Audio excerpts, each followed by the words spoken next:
Аквариумот Џорџија е на површина од околу 177.000 квадратни метри со 5 галерии внатре, 60 изложби и околу 4.000 метри квадратни акрилни аквариуми.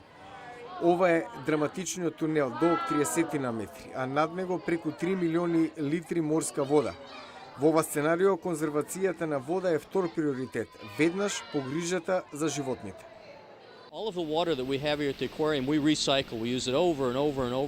Ја преработуваме сета вода во аквариумот за повторно користење. Процесот е скап, но водата е вреден ресурс.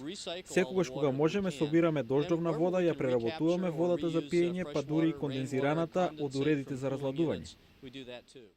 Овде се користи вода колку и во било кој поголем хотел во центарот на Атланта.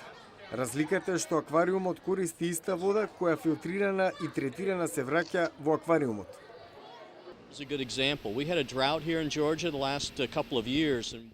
Ова е добар пример. Изминативе години имавме суша во Џорџија, но гумина почнаа да го следат онаа што го правиме во зачувувањето на водата.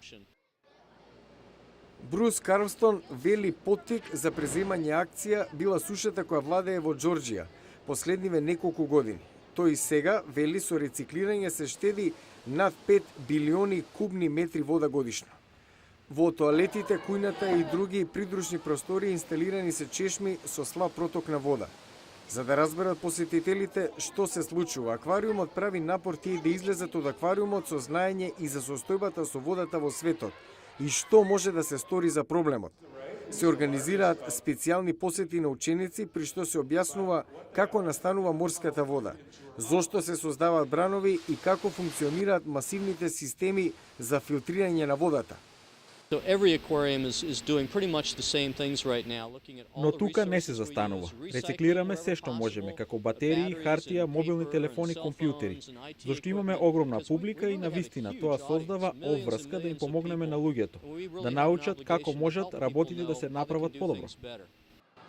Токму тоа е главната цел на едукативната иницијатива за конзервација на водата на аквариумот Џорџија. Да се научи нешто што сите ние секој ден можеме да го правиме.